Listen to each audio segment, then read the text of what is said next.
Let's start with some music fundamentals that will be a basic vocabulary for talking about music, and jazz specifically. Learning about musical concepts and their related terminology can really help you to hear and notice more when you listen to a piece of music. Thereafter, we will discuss the key instruments that jazz musicians play, and I will provide audio clips to help you identify these instruments by sound. We begin our introduction to music vocabulary with rhythm. The reason for this is that all music has rhythm, and we can define rhythm as all time-based events in music, meaning anything that happens in a piece of music in time, either before or after something else to it, would have rhythm. The rhythms might be clearly organized, or they might seem to be random or unpredictable. They might follow certain patterns, or they might not follow a clear pattern at all. They might be faster or slower, but regardless, all music happens in time. The second rhythm term we need to define is beat. Beat is a regular pulse in music. So here's an example called Jeru, as performed by Miles Davis. Listen to this piece and see if you can tap your foot.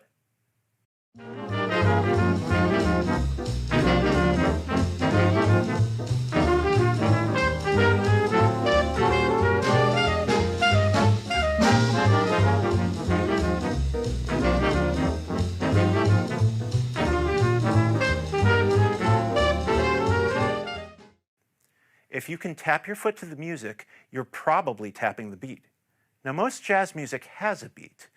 This is because jazz evolved from dance music. And of course, most American popular dance music has a steady beat. Otherwise, it would be difficult to dance to. But keep in mind that not all music has a beat or a pulse. Even some jazz pieces that we will listen to in this class don't have a set beat or pulse. And they are more metrically kind of free. And we'll learn about that later in the semester. The third term that you need to know in terms of rhythm is tempo. Tempo is the speed of the beat, or how fast the beat happens. We tend to measure tempo in beats per minute. So here's that same Miles Davis example again.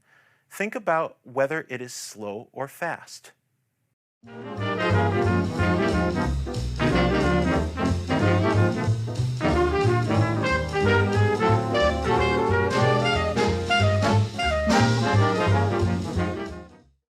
So what did you think?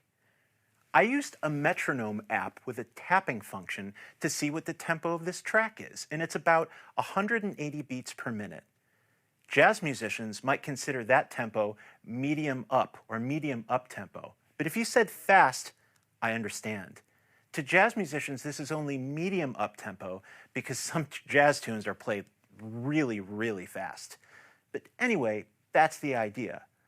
Aside from a numerical figure indicating the number of beats per minute, when we're talking about tempo, we use adjectives that refer to speed. Now, in listening to the excerpt and thinking about the beat, you may have noticed that some of the notes being played may be faster or slower than the beat itself. Remember, we're talking about the regular pulse of the music, not the speed of the individual notes. So if you are listening to a jazz piece and tapping your foot, some of the players might be playing faster than your foot is tapping, and that's okay. The point is that all of the notes in the piece are organized around that central steady beat. Now, who plays the beat when you're listening to a jazz piece? If you're having trouble tapping your foot, I suggest listening for the bass and the drums. They are the core of what's called the rhythm section. A rhythm section usually also has a piano and sometimes a guitar. But you want to listen for the bass and drums first. And in jazz, you'll often hear a walking bass line. That sounds like doom, doom, doom, doom, doom, doom, doom, doom, doom. And that will give you the beat right away. The jazz drummer often plays along with the bass on the cymbal that's called the ride cymbal. And though the drummer may add a bit of variation to the pattern, the beat is still in there. The fact that the bass and the drums play the beat together makes it easier to hear and feel. The next term we need to learn about is meter. Our textbook defines meter as a regular pattern of strong and weak beats. This is true, but I think it's not that easy to understand the beats in a measure of jazz as strong and weak, at least not at first. This example might be pretty clear, though. This is George Benson's version of Softly as in a Morning Sunrise.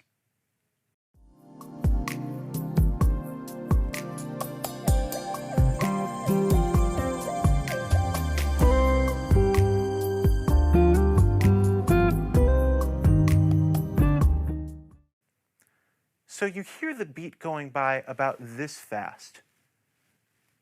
But to me, the first beat in every pair of beats is stronger and the second is weaker. It kind of sounds like strong, weak, strong, weak. We call this duple meter, duple meaning groupings of two. But we usually go one step further when making a grouping in duple meter, and we generally count 4 beats. 1, 2, 3, 4. 1, 2, 3, 4. In a repeating pattern.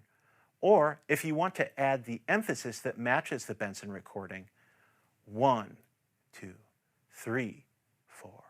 1, 2, 3, 4. In each instance of 1, 2, 3, 4, we call that a measure or a bar. I'm going to play the Benson example again and count 1, 2, 3, 4 out loud while the band plays. See if you can hear the slight emphasis or feel the slight emphasis on the first and the third beat.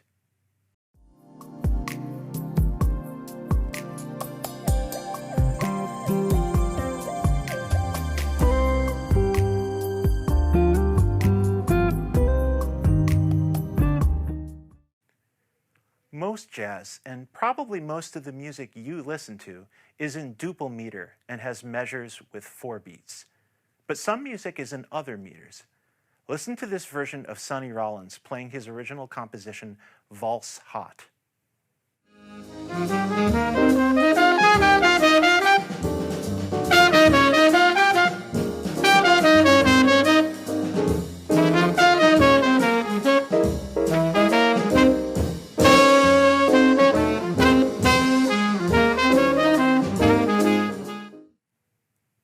Did you figure out the meter for that one? It's in triple meter, or 1, 2, 3, 1, 2, 3. Or if you also want to consider strong and weak beats, it's 1, 2, 3, 1, 2, 3. So listen again and count 1, 2, 3 with the band.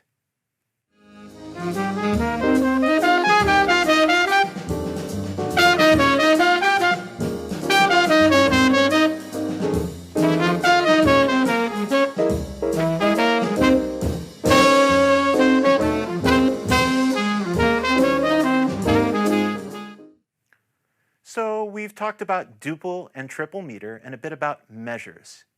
A measure is a unit of meter. Again, most of the music we'll listen to is in duple meter, so it is grouped in measures with 4 beats. The first beat in every measure is called the downbeat because conductors typically signal this beat with a downward motion of the hand. We talked about beats 1 and 3 being emphasized in the Benson clip. If a beat or note gets emphasis, we call that an accent.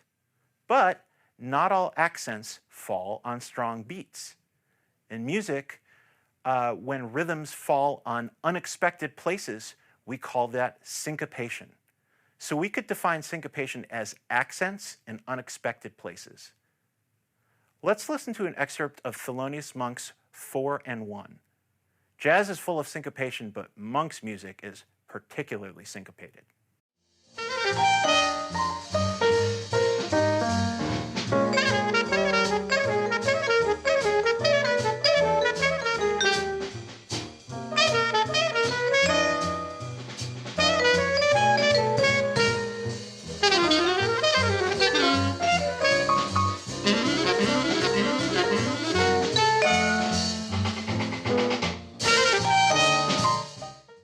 That's rhythmically pretty interesting, right? The syncopation is a big part of that.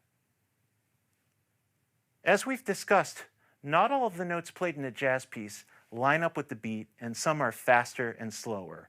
So we need a way to talk about how long different notes are in a piece of music. And we do this using note values. The system of note values tells us how long notes are relative to one another. The basic unit in our system of note values is the whole note. A whole note is pretty long. In a 4-beat measure, the whole note takes up 4 beats, or the whole measure.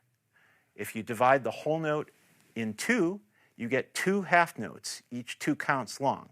Makes sense so far, right? You can keep doing that, and if you divide the half note in 2, you get quarter notes. The quarter note gets 1 count. So in jazz and in many other styles of music, we say that quarter note gets the beat, because when we listen to a piece of music and tap to the beat, we are usually tapping quarter notes. So if the quarter note gets the beat, notes that are faster are going to be eighth notes, 16th notes, 32nd notes, and so forth. So far, we've talked about progressively dividing note values in 2, but we can divide them by 3, for example, as well, and we get what are called triplets. Now, here's an example by Charlie Parker called Embraceable You. Notice that this example includes some longer note values in the alto saxophone, but there are very quick 30-second notes in here and some triplets as well.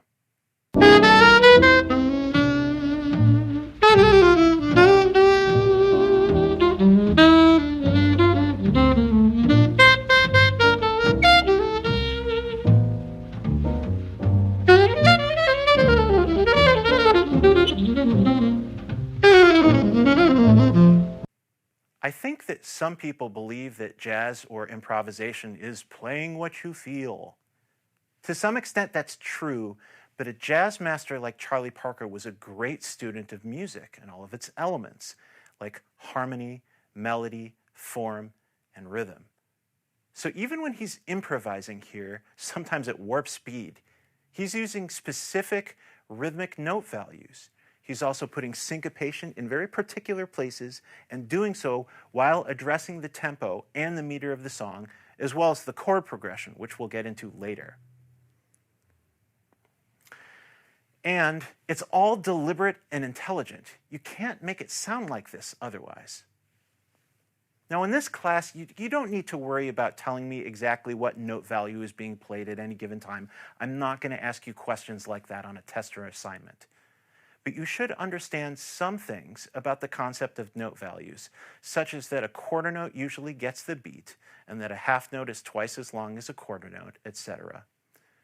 Later, we'll explore the concept of the swing feel in more detail, which, among other things, deals with a particular way to play eighth notes. While rhythm terms refer to time, pitch terms refer to the notes being played. Pitch is the frequency of a given note, and pitches can be higher or lower. Pitches are usually notated A through G in the Western classical system that jazz uses. In other words, there are 7 basic pitches, A, B, C, D, E, F, G, and then this pattern repeats. So if you're starting from the bottom of the piano and you run your finger up the white keys on the keyboard, you go A, B, C, D, E, F, G, and then the pattern repeats again. An interval is the distance between 2 pitches. Intervals can be small or large, and they're numbered using the number of notes, inclusive, that separate the 2 pitches. So if you play one note and you call it 1, and then you go up 1, 2, 3, 4, 5 notes, you get a fifth between 1 and 5. So 1 to 5 is a fifth. Now there's one special interval, and that's the octave. This is the interval between 2 duplicate pitches, or 2 pitches with the same letter name. Remember that there's a cycle. You go through the letters of A and G, and then it repeats again. So if you play 2 Cs, you get an octave. If you play 2 Gs, you get an octave. One of the notes will be lower and the other one will be higher, but they sound pretty much the same. And the reason for this is because a note that is an octave away from another note, an octave above another note specifically, has exactly double the frequency in vibrations per second. It is that specific property of the physics of sound that helps make A lower C and a higher C sound like the same note. A scale is a collection of pitches for making music that is arranged from lowest pitch to highest pitch. So let's make a scale. We'll start with a home bass note. Let's pick C, and then we'll go up through the rest of the notes. Let's go with this scale. C, D, E, F, G, A, B, until we get to C again and have an octave. There's a set of pitches in between the octave with notes that we can use to make a piece of music. That scale that started with C as the home bass note is called the C major scale, and it's the basic, most popular scale in music generally. There are also minor scales, which are pitch collections of different notes. I'm talking in extreme generalities here, but major scales are sometimes described as evoking a brighter, cheerier sound, whereas minor scales can be said to have a darker, sadder sound. Now, not all scales use only the white notes on the piano. Some use the black keys. So, for example, the note between F and G is called F sharp or G flat, depending on the context of the music. Now, another thing that changes in music, especially in jazz, is tuning or intonation, which is the exact frequency of the pitch. Jazz players often change the frequency of the pitch just slightly, not so much that it becomes another pitch altogether, but just enough so that it bends a little bit. We call this pitch bending, variable intonation, or in jazz we call it blue notes. When you take pitches and string them together like beads on the string, you get a melody. So we could define a melody as pitches in series. Melodies tend to be played or sung in phrases. So musical phrases can be defined as one chunk or a unit of a melody. It's usually the part of the melody that's performed in one breath. So let's think of a song, Happy Birthday. It starts off, Happy birthday to you, and then you breathe. Happy birthday to you, and then you breathe again. Each of the units between the breaths is a phrase. And if you try to sing a phrase that's too long, you run out of air. And if you sing phrases that are too short, the music tends to sound choppy. Now, jazz musicians tend to create phrases of different lengths that play off other structures in the music. So while melody is when pitches occur one after another, harmony is when pitches occur at the same time, or simultaneous pitches. So here's pianist Art Tatum's introduction in his version of Tiger Rag that features some really interesting harmonies.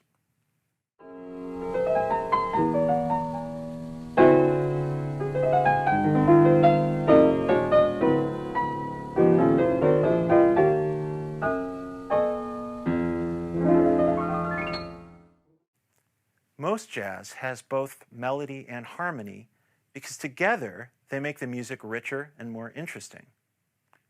Some instruments can play harmony all by themselves. You just heard Art Tatum do it on the piano. And this works because you can strike more than one key on the piano at the same time so that multiple notes sound. Other instruments can't play more than one note at the same time, or at least they don't without rarely used extended techniques. Think of wind instruments like clarinet, saxophone, trombone, and trumpet. We don't think of these instruments when we want to create harmony with a single instrument.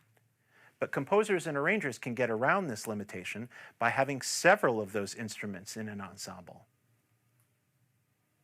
Chords are essential to harmony. A chord is 3 or more notes being played at the same time. Now, if you're wondering, what about 2 pitches at the same time? Technically, we call that a simultaneous interval. But back to chords, a triad is a very special kind of chord. It's the most common chord in Western music. It's a chord with 3 pitches. In jazz, though, we often use chords with more than 3 notes. This is called extended harmony, and it explains why jazz harmony is so rich sounding. So let's back up just a bit. Remember that melody is a series of notes one after another, like when I was singing Happy Birthday. I could add harmony by accompanying myself with an instrument capable of playing chords or groups of simultaneous notes, like a piano or a guitar. Now think about most times you've seen somebody singing and accompanying themselves on a chordal instrument. So let's listen to a great jazz musician do just that. This is vocalist and pianist Shirley Horn performing My Funny Valentine. So this is a very bare bones way of presenting a song. One melodic voice and harmonic accompaniment. But the key elements of music are all there. Melody, harmony, and remember that all music has rhythm. Is your figure less than Greek? Is your mouth a little weak?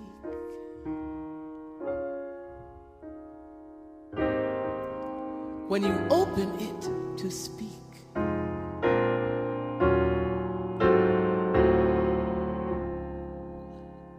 are you smart? How do those parts work together? If we think about how we might organize a song ourselves, we can learn about some important inner workings of music. Songs often have a central note they are built around, let's say C. We call that central note our root or our tonic. From that note C, we can derive a scale, which again is a collection of pitches for making music, like the C major scale. So C, D, E, F, G, A, B, C, our C major scale. Between our root and our central scale in a piece of music, we have a key, which is our piece's home base for melody and harmony. So if our song's root is C and the central scale is C major, its key will be C major as well. Now, do people usually play the same chord for a whole song? No. Most of the time the chords change, and we call an ordered set of chords a chord progression. Chord progressions usually follow patterns and rules of harmony, and one of the most common patterns is to move from what sounds like stability to tension and then back to stability again. Our chord progression may use notes only from the key, or it may use notes from outside the key, as may the melody. That may increase the tension in the music and make the musical journey more interesting or unexpected. But still, many songs, jazz or otherwise, eventually return or resolve back to the home key from which they started. Despite all the adventurous qualities of jazz melodies, the melody often ends on the central note, or the root. This is about as deep as we'll get into music theory, but really what happens in the music is a lot like what happens in literature or the movies. A character starts off at home, like Frodo in the Lord of the Rings series. He goes on a series of surprising adventures and eventually returns home. Melody and harmony often do that too. Music is more than just pitches arranged in time. Music has to have variance and it has to be expressive in order to really resonate with an audience. We need to discuss how musicians play the notes they play and also how different combinations of instruments can yield different expressive results. Let's talk about timbre, which is spelled Timbre, but pronounced timbre. This is the sound quality or tone quality of an individual voice or instrument. Timbre is what allows you to tell a saxophone from a trumpet or a clarinet from a piano. These instruments might all be playing the exact same note, but they'll sound different because the sound production of each instrument is different. Not only this, but often individual players will develop their own characteristic timbre on their instrument. For example, Coleman Hawkins and Lester Young are two very important jazz tenor saxophone players. But they each have different timbres. And if you play back recordings of the two of them back to back, you can actually hear the difference in tone quality. It can be difficult at first to tell the difference between different instruments, let alone certain players on each instrument, but you can get better at this. And really, you are already good at differentiating timbre. You do it all the time, whether you realize it or not. When Morgan Freeman is doing a voiceover in a movie or TV show, you probably recognize his voice, even if he doesn't announce himself, right? you are identifying the timbre of his voice, and you know that it's Morgan Freeman and not, for example, Gilbert Gottfried. Dynamics is our term for how loud or soft music is. This idea is fairly intuitive. If we were putting together some music, we could make the dynamics louder by having either more instruments play at once or by telling a particular musician to play louder. Some jazz musicians are particularly adept at using dynamics to make their music more interesting. Let's listen to a short excerpt of pianist Ahmad Jamal playing Surrey with the Fringe on top. You'll hear him switching from different dynamics on the piano, going from soft to loud to soft to loud again.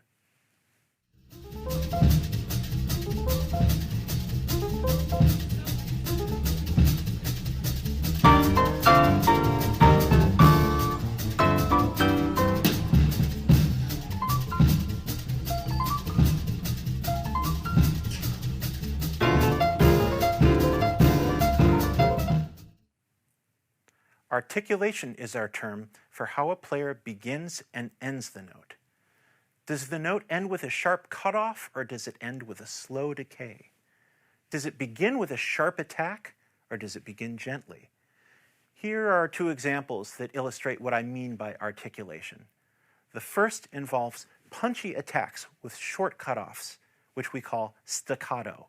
This is Charlie Parker and Dizzy Gillespie playing the opening to Salt Peanuts.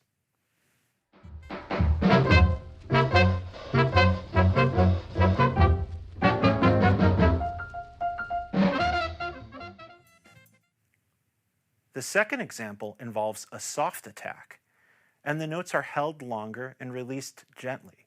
We call this legato, and you will hear how the notes are connected very smoothly. Here is Coleman Hawkins playing Body and Soul.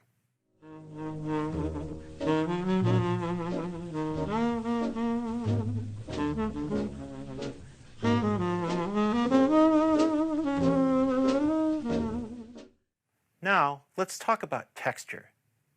Texture is the combination of instruments that are being played at any given moment and how they relate to each other. Textures can be dense or thin. Band leaders think about different possibility of texture when they put their group together. Do they want a large ensemble or a small one?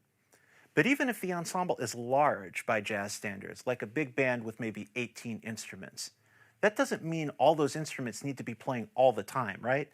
Maybe sometimes a piece could have a passage where only 4 musicians are playing at once, which might make it all the more dramatic when the whole band comes in at a later point. So that's a bit about texture. Throughout the class, we're going to be talking about how musicians use timbre, dynamics, articulation, and texture to make their music more expressive. Now we need to talk a little bit about how pieces of music are organized. If so much of jazz is improvised, how do jazz musicians know how to stay together? When to end? When to change from this soloist to that soloist? The answer is form, which is how a piece of music divides into sections. Most of the songs that jazz musicians play have an underlying form or a structure. Hearing the form in the piece will give you an insider's look at how jazz musicians think. Listening and identifying the form is likely difficult at first, but it can be done because most jazz forms are relatively straightforward. There are a few different ways to learn form, kind of road signs that jazz musicians usually give you to tell you where you are in the form. You can listen for where a melody ends and whether it repeats again. You can listen for points of resolution in the harmony, or you can count the measures. Again, all of this is relatively tricky at first. Now, some of the early ragtime and jazz forms, called strain forms, emerged in the 19th century as band music forms. Strain forms are on the more complicated end, and we'll be discussing them later. But for now, let's focus on 2 forms that are most common in jazz: blues form and American song form. The blues is its own very vital genre, but the blues and the blues form are vital to both jazz and rock and roll for that matter. Early on, blues form varied in length quite a bit, but by the time jazz emerged as a genre, most blues songs were 12 bars long, with 3 phrases of 4 bars each. There's a characteristic chord progression to the blues, which eventually developed a set of variations. Listen to Bessie Smith sing St. Louis Blues. You should try to count the bars or measures like this.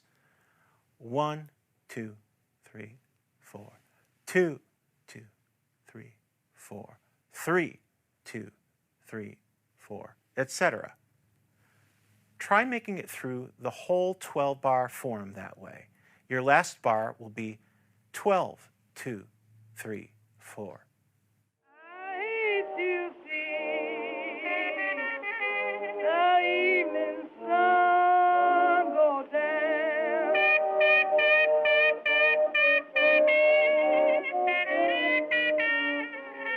I hate to see the evening sun go down.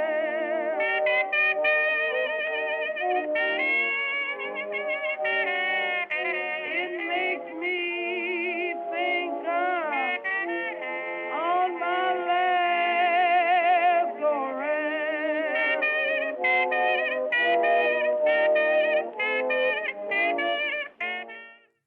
Now listen again and see if you notice where Bessie Smith starts her 3 vocal phrases. The first phrase starts on bar 1, the second phrase starts right around bar 5, and the third phrase starts in bar 9. That's 3 4-bar phrases. Listen to the excerpt again and see if you can identify the new phrases as you count. I hate to see the evening sun go down.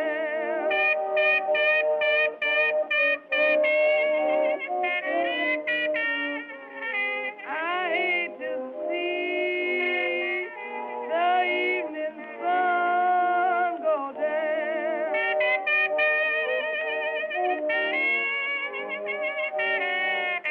It makes me think I'm on my last go round.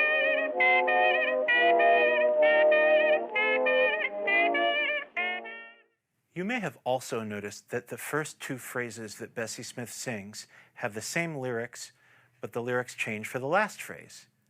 Not all blues songs repeat that first phrase of lyrics for the second phrase, but many of them do. And when the lyrics are organized in this way, we could say they are an AAB lyrical form, where each letter represents some sort of unique section. So we can repeat the letter when the music repeats, but when we change to the next letter, we'll encounter something new. We use letters in various ways like this to help us label repetitions and new sections in musical form. Another important form in jazz music is American song form. American song form is 32 bars long. In its base model, American song form breaks up into 4 sections which are 8 bars long. And those sections are organized A, B, A. So we have an 8-bar section, and then that section repeats for the second A section. Then we have a contrasting 8-bar B section that we call the bridge, and another 8-bar A section to finish up the 32-bar form. American song form rose to popularity between about 1920 and 1950, when songwriters such as Jerome Kern, Cole Porter, and Irving Berlin wrote many such songs for movies, musicals, and musical reviews. Let's listen to an example of an American song form tune in a 32-bar AABA orientation. This is Billie Holiday singing Body and Soul. Try counting through it the same way you counted through the 12-bar blues. 1, 2, 3, 4, 2, 2, 3, 4. Obviously, it will take longer with 32 bars to go all the way through. Once you get your feel for the measures, you may want to just count the beginning of each measure with a new number. You want to make sure you can get all the way to 32. You also want to hear the start of each 8-bar phrase. you'll notice when Holiday starts her second 8-bar phrase, the vocal melody is the same as it was in the beginning, and the chord progression is the same, but the lyrics are different. Then at the bridge, everything is new. We have a new melody, new lyrics, new key, and a new chord progression. And then our last 8-bar phrase, or the last A, returns to the melody, chord progression, and key from the beginning, but with another new set of lyrics. I'll play this example once, but you might want to rewind it a few times to see if you can actually hear everything I just mentioned. Days have grown so lonely. For you I cry, for you dear only. Why haven't you seen it? I'm all for you, body and soul. I spend my days in longing. I'm wondering why it's me you're wronging.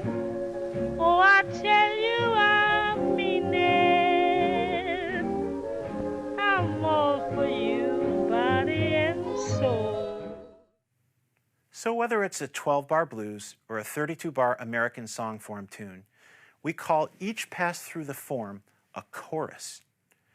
Remember that we call the B section in an AABA tune the bridge.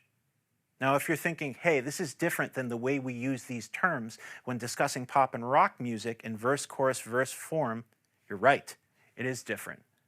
But also keep in mind that blues and American song form predate the birth of rock and roll. Both blues forms and American song form are cyclical in jazz performance. So in any given song, say an American song form tune like Body and Soul, we might play through the form several times in a row. And this is usually the way it works. We play or sing the melody during the first pass through the form. Sometimes we refer to the melody as the head. Then, in a version of the tune with solos, musicians may improvise on subsequent choruses of the form. Finally, at the end of the piece, we play the melody again. So we can call that the outhead. So we have melody, solos, and then melody again. Kind of like a sandwich, in which the melody is the bread, the solos are what's in the middle. If you get good at hearing the form, and if you notice that there are multiple soloists, usually the transition from one soloist to another happens right as one chorus ends and the next one begins. So how many choruses of solos are there in a jazz tune? Well, the answers for that are all over the map. Sometimes jazz solos are shorter, so then we could say the sandwich is mostly bread. Sometimes there are a lot of solos, or the solos are long. This is like a triple-decker hamburger with all the fixings, I suppose. So that's a bit about form. If you remember that jazz form is cyclical and that it's oriented like a sandwich, you're in good shape. Now that you've hopefully expanded your musical vocabulary, we need to discuss the instruments most commonly found in jazz. There are two basic categories of common jazz instruments: wind instruments and rhythm section instruments. Let's start with the wind instruments, and sure enough, those get broken into two categories too: brass instruments and reeds. Brass instruments like trumpet and trombone have a mouthpiece that people buzz their lips into to make a sound. An important brass instrument is the trumpet. Usually, smaller instruments play in a higher range of pitches, and this is true with the trumpet, which is relatively compact. The trumpet can not only play high notes, but also potentially plays them quite loudly, slightly louder than its cousin, the cornet, an instrument that was very important in early jazz. Louis Armstrong, for example, played the cornet for a while before switching over to the trumpet. Let's listen to Armstrong play the trumpet to get a sense of the sound of that instrument. Here's his famous opening cadenza to West End Blues.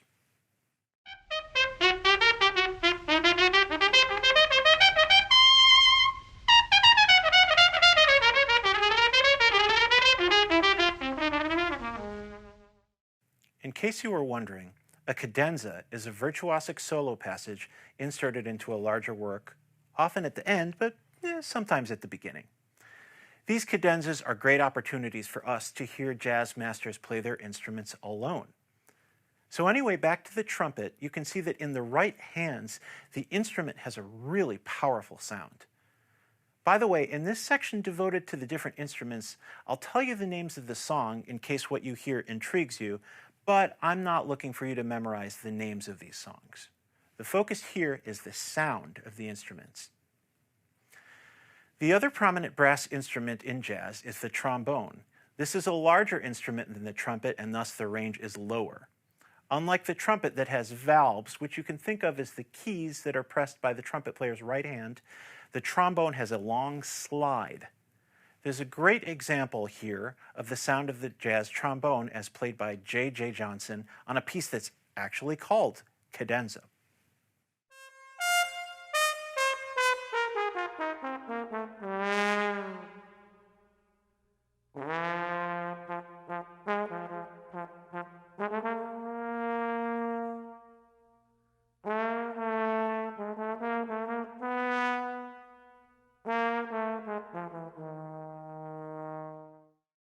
Now to the reeds. Reed instruments are also called woodwinds because earlier reed instruments like the clarinet were made of wood and because there's a wooden reed attached to the mouthpiece of the instruments with a clip called a ligature. The reed vibrates against the mouthpiece of the instrument, which produces a different sound than a brass instrument. The most common reed instrument used in jazz today are the saxophones.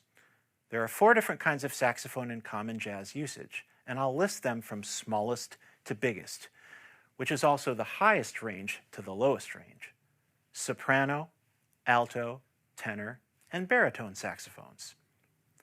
As jazz developed over time, though, the alto and tenor saxophones became the most prominent. Let's listen to the alto saxophone first. This is alto saxophonist Cannonball Adderley playing a cadenza at the end of the ballad, I Can't Get Started.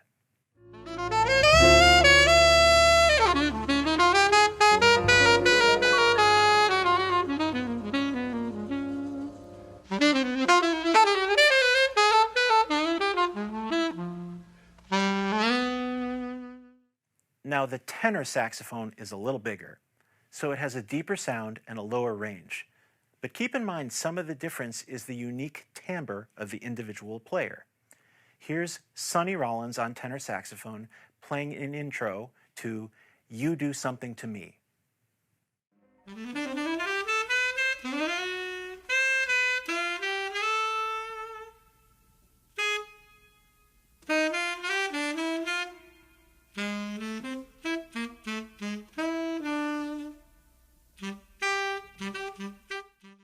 Before the saxophone became the dominant reed instrument in jazz, the clarinet was more commonly played.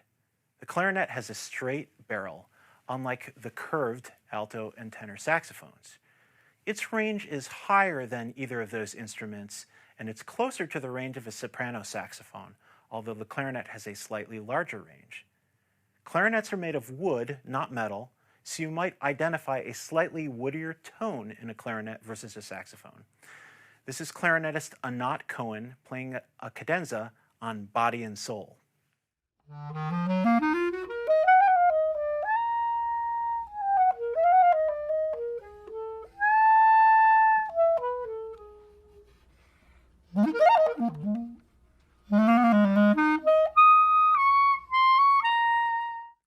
We've now listened to 2 excerpts of Body and Soul from 2 different musicians, and it won't be the last one in this course.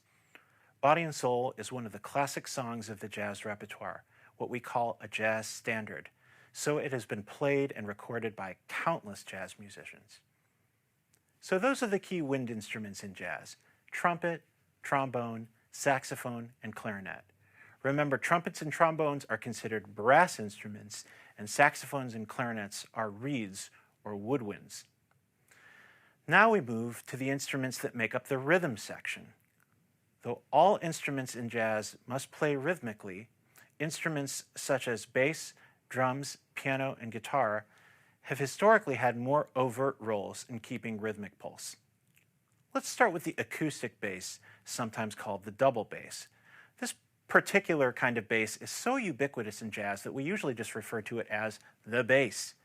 There are other kinds of basses, of course, like the electric bass, and the electric bass was played in jazz, especially in the 1970s and after, with the emergence of jazz rock fusion. But let's return to our acoustic bass, the instrument that produces the walking bass lines that are the heartbeat of the swing feel in jazz. This is bassist Christian McBride on Night Train.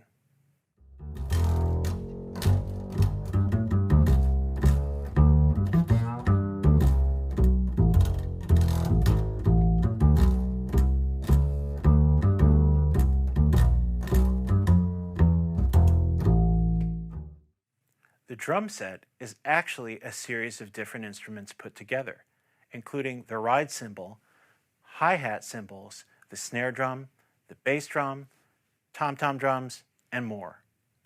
The drummer uses all four limbs to potentially play four of these instruments simultaneously.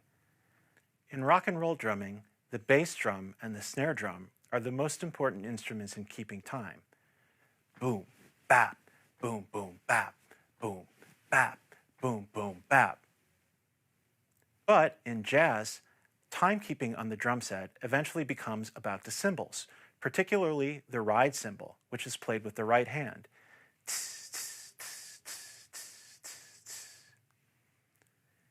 Here's one of the great jazz drummers, Jimmy Cobb, playing with a quartet on the song Vida Blue. You'll hear the ride cymbal prominently. Sometimes Cobb plays quarter notes along with the bass player, and sometimes he adds a bit of variation along with his ride cymbal pattern.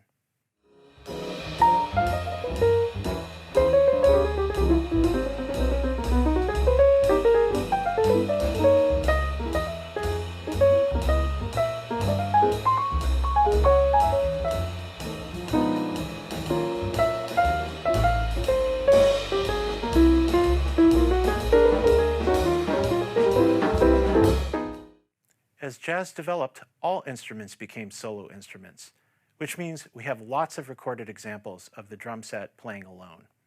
Here's drummer Max Roach playing a solo on I'll Remember April. You'll still hear a prominent ride cymbal in this clip.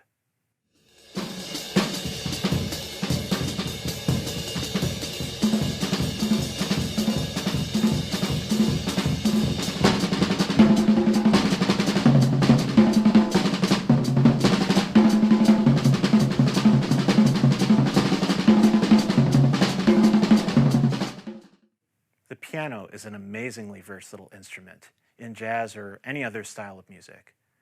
Boasting a huge range and 88 keys, the piano is an amazing solo instrument as well as being amazing in an ensemble. Pianists have many options for how to approach their instrument. They can play big chords with up to 10 notes using both hands and all fingers. The many possibilities of harmony that the piano is capable of making make it into the primary chordal accompaniment instrument in jazz. Piano can also play two roles at once, playing chords in the left hand in the middle register of the piano, while playing melodies or soloing in the higher range. There are so many styles and approaches to jazz piano. Here's one of the all-time great solo piano players, Art Tatum, playing Willow, Weep for Me.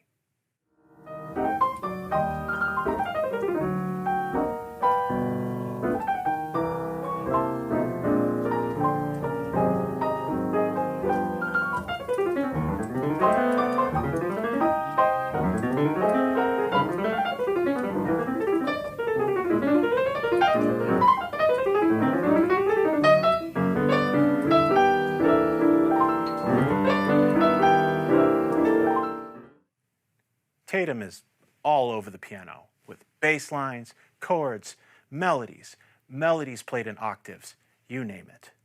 In the early days of jazz, there was no electric guitar yet, and so when the guitar was used, it was generally as a rhythm instrument, with the guitarist chunking out chords rhythmically. It was with the advent of the electric guitar in the 1930s that the guitar became a prominent solo instrument. The guitar with its 6 strings can play chords as well as single notes. So in certain instances, the guitar can functionally take the place of the piano in a jazz ensemble. Or it can function more like a wind instrument, playing melodies and solos. This is an excerpt of Joe Pass, one of the great solo guitarists. This song is called Pasta Blues. You'll hear some alternating examples of what the guitar is capable of, both single note lines and chords. And also, note the characteristic woody tone of the hollow body jazz guitar played through an amplifier.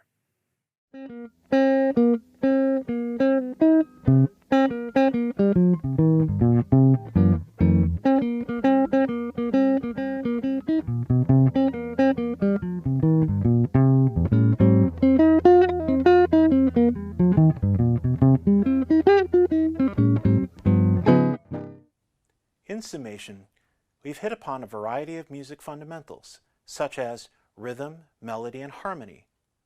Also expressive elements like timbre, dynamics, articulation, and texture, and also musical form. All of these music fundamentals are essential to jazz. Then we discussed the primary instruments that jazz musicians play: trumpet, trombone, saxophone, clarinet, bass, drums, piano, and guitar. The corresponding audio clips, I hope, will help you to better identify the instruments by sound. We get into these musical concepts, vocabulary, and instruments right away, in the hopes that it will help you to increase your understanding and appreciation of the music right from the start.